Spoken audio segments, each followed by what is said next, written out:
Hi, I'm Reverend Tom Kearns. Welcome to 333 Magic 9, where the tarot cards and the astrology stars come together to help you. 2024 is going to be an exciting year with a lot of change and a lot of opportunity. And here's the energy that will be coming at you. I hope you will like this video and also press the little bell for notifications when my new videos come out.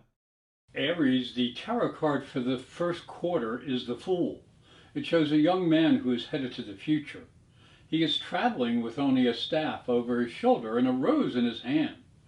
On his staff is a small bag that contains what he needs, and there's a small dog at his feet that represents instinctive guidance. He is looking into the sky, showing the potential of the future, but he may lack some practicality, so be more practical in the beginning of the year. Now, as we look down into the astrology, be careful the first week of January, as Mercury and Venus both square Saturn and Neptune, and this can bring confusion with your ambitions and your deeper understanding. The Sun will conjunct Pluto on the 20th in Aquarius and your 11th house, and this could expose some people's secret agendas. And then Uranus will go direct on the 27th in the second house of money, so it may be good to invest in some technology.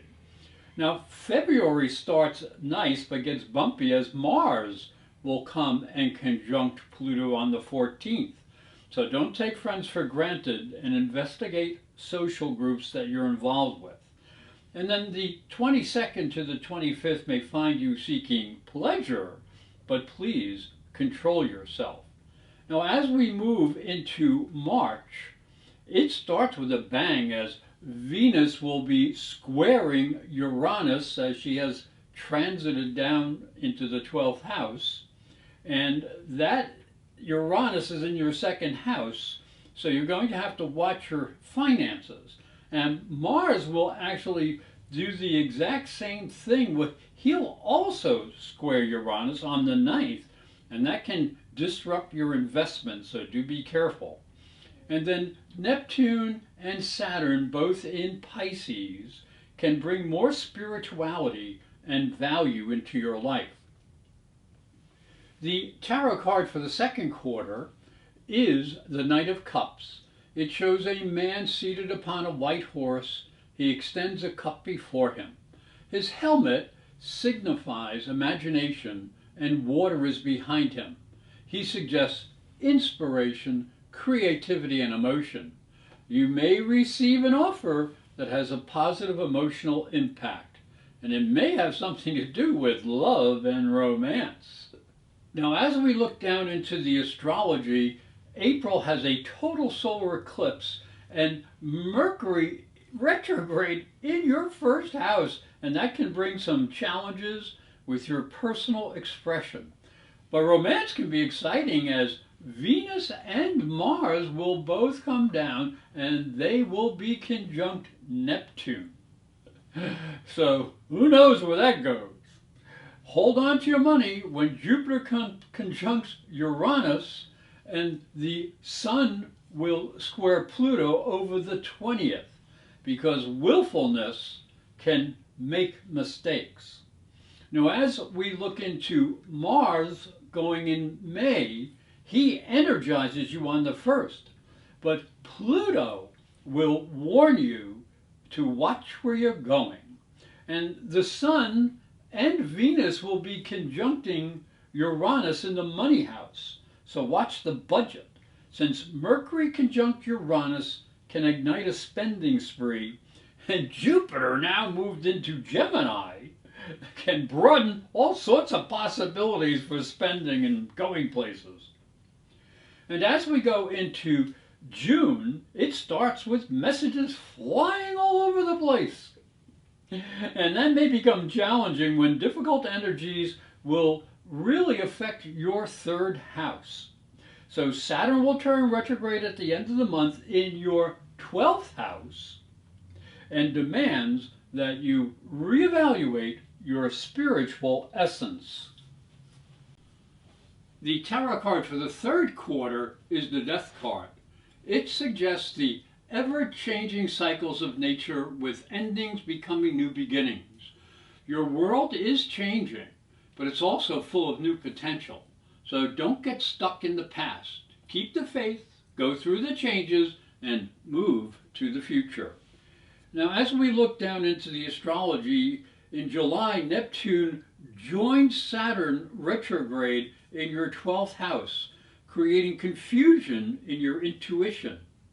Venus and Mercury will make the social scene more exciting, but Mars conjunct Uranus in the second, followed by a square from Mercury in the 5th house, can shake up the best laid plans. So make sure you maintain flexibility. Now, as we look into August, Mercury will be retrograde up in your 6th house. Now, that can disrupt your work schedule, so make sure you be on time. And mid-month is volatile as Mars in the 3rd house will square Saturn in conjunct Jupiter. So it's very important that you don't try to be a know-it-all, because you may make some mistakes, and Saturn up in your 12th house will make you pay for it. Now, as we move into September, the Sun in Virgo in your 6th house creates problems as people tend to be critical around work projects. Be especially aware around the lunar eclipse that will be in your 12th house. And that happens on the 18th. It can agitate your fear and your deeper emotions. So develop more faith in your personal abilities. The tarot card for the 4th quarter is the Four of Wands. Now, this is one of the happiest cards in the tarot deck. It combines the energy of the Four, which represents positive energy on the material plane, with the Wands, and that represents happiness and expression. This suggests a good time for success in material and spiritual concerns. And there may be some positive things in romance and maybe even a marriage. Now, as we look down into the astrology, October sees Jupiter going retrograde in your 3rd house, causing you to rethink what you need to know and perhaps some of your opinions.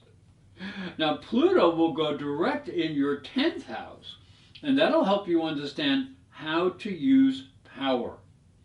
A grand trine in water and mixed aspects will keep everyone's emotions flowing. So join them and go with the flow. Now, November may place some real tension in the air as Mars will oppose Pluto up in the 10th house, warning of power struggles on a personal level between home and career, but also in the greater social context. Now, this will be followed by the Sun in the 8th house in opposition to Uranus in the 2nd house. So watch your investments. And then Mercury will go retrograde in the 9th house. So watch the way you are thinking and adjust your ambitions.